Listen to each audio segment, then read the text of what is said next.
Okay, it's rap pack to my pulse flat. We keep it real, no false rap. I got 4 cars and they all black. Got 4 bras and they all that. We call that ballin'.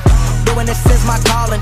Flow is so appalling. My phone off and she calling. I'm like, yeah. What's going on, internet, and welcome back to Nth-Level Entertainment, the most awesome series, comic book, and movie-related YouTube channel in South Africa. I am your host, Z the Entertainer, and thank you for joining me. So today we're going to be reviewing Crisis on Earth X Part 2. For those of you who are following any of the singular shows, this is Arrow Season 6, Episode 8, the second part of the 4-part crossover that the CW had not so long ago. So this, of course, is the second part of that crossover, and it follows the events from where we left them off at the end of Episode 1, which was Barry and Iris's wedding, and where the Nazi superheroes, or villains rather, crashed and caused a huge upset and incinerated a priest. That was sorry. Okay, so anyway, it picks up with the team having caught Earth X's Prometheus, who immediately reveals his identity to actually be Tommy Merlin. Now, for those of you who don't know, who haven't watched Arrow from Season 1, Tommy Merlin is Oliver Queen's very best friend who actually died at the end of Season 1. How things happened was that they both had affections for Laurel Lance, and they had a big fight about that, and they hadn't really made up. And Tommy died trying to actually save Laurel from a building that had collapsed, and ended up sacrificing himself in the process, and literally died in Oliver's arms. So this was a big scene, because now Oliver was now revisiting that very fact, and was given a second chance to actually not only have a conversation with his best friend, but to try and convert him to the side of good and have him back. This doesn't go his way, because Tommy actually plays with him. He toys with his mind, pretends that he's actually being swayed by Oliver, only to reveal that he's got no allegiance to Oliver at all, and all of his loyalty lies with the Nazi Reich of Earth X. He then kills himself with a cyanide pill at the very end of that interrogation. So obviously this was a heart-wrenching scene for Oliver, to actually have to witness his best friend die a second time right in front of him. So that's how it opens up right before the opening credits of the episode. Man, I really gotta give it to the showrunners this year. They are really going for gold. They are tugging on the heartstrings while delivering awesome action, which leads us to the confrontation scene that the heroes have with their Earth X counterparts, where the team finally learns that the identity of their version of Flash is Eobard Thawne, who is wearing the face of Season 1 Harrison Wells. So a fight ensues between them. We see Oliver shoot Kara with their version of Kara with a kryptonite arrow, to which Supergirl says, "Why do you have a kryptonite arrow?" And he says, "In case an evil you ever showed up." That was a great joke, okay, because not only was it funny, it also serves as an exposition point, so that basically we let the fans know that Oliver is aware of kryptonite, and it also shows again the similarity that the Oliver character from the Arrowverse has with Batman as we know him, in that he's strategic, he's tactical, he's every bit the detective, and he relies on his brains rather than brawn to actually solve situations, and he's always a step ahead. So that was a great scene. Now, the actual fight itself was okay, but the scene that followed immediately after, when the team had to now rescue some workers that were on a construction site that the evil Supergirl heat visioned as a distraction so that the team could run away, were now in peril. So we saw Supergirl, Green Arrow, and Flash work together to try and save these construction workers. The scene was so beautifully filmed. I mean, it was reminiscent of how the Avengers was.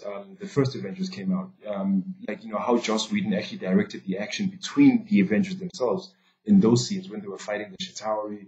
How you would see the different characters using different powers in tandem to achieve a certain goal.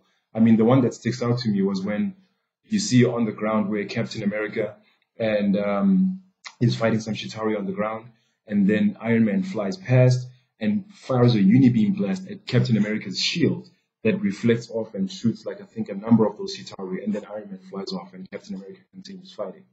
So it was that kind of synergy and synchronized fighting, if you can call it, that I saw in that scene. And it was a simple rescue scene. But the shots that they chose to use, the CGI, the things that they that they chose to have the characters do in an effort to save these workers was, I don't know, like it was the best representation of all of these characters and how they actually used their powers. And it wasn't even a fight. For me, that was genius.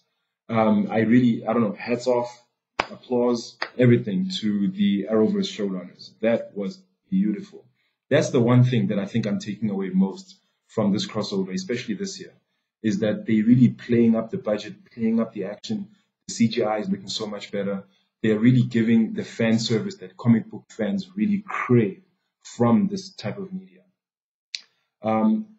The episode then eventually moves on to the final confrontation between the two teams, where we see, Supergirl, the Flash, Arrow, Sarah, White Canary, Alex from Supergirl actually all engage in a fight against the Nazi superheroes and their henchmen, save for one, the evil version of Oliver Queen, who, while they were fighting, went to Star Labs to attack the B team, the tech team. That would be Felicity, Harry Wells from Earth 2, Iris was there as well, and basically I think he was there to go and get something that they were keeping from him in Star Labs.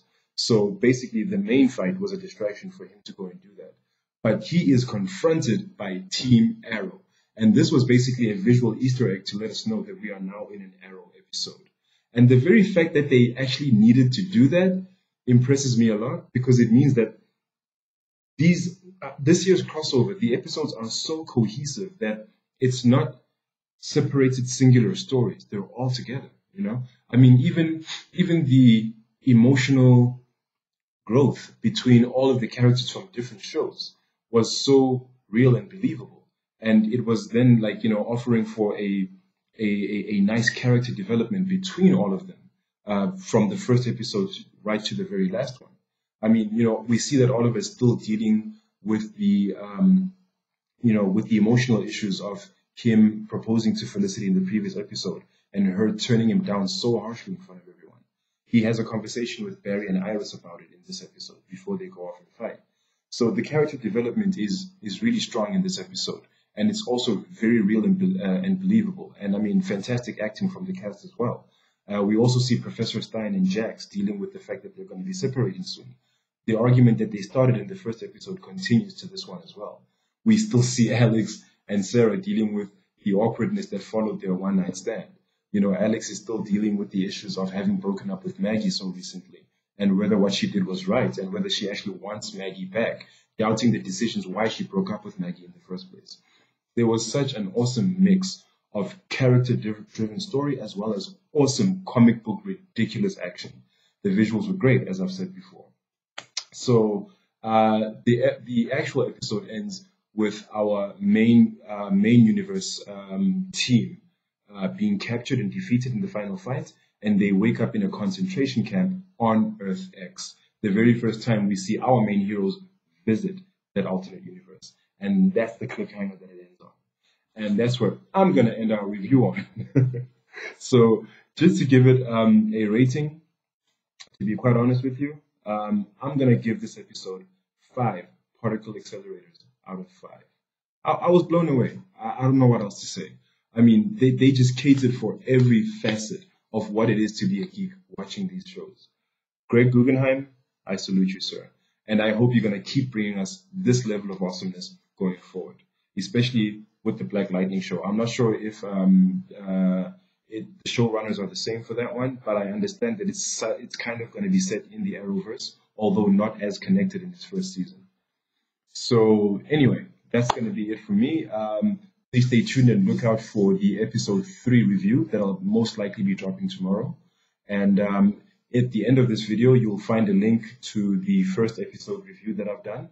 And you'll also find a review to one of my 50 greatest movies of all time review series, which is finally getting underway.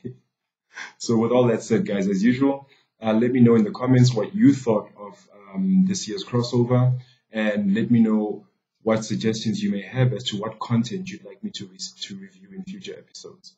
Otherwise, if you enjoyed this, please click on a like, and please subscribe to see more content from us in future. And please click on the bell icon to make sure that you are notified every time new content drops on my channel. As usual, people, stay awesome. Take care of each other to infinity and beyond. Turn these zeros into tens and commas. Bitch, I'm ballin', ballin'. Closing $1 million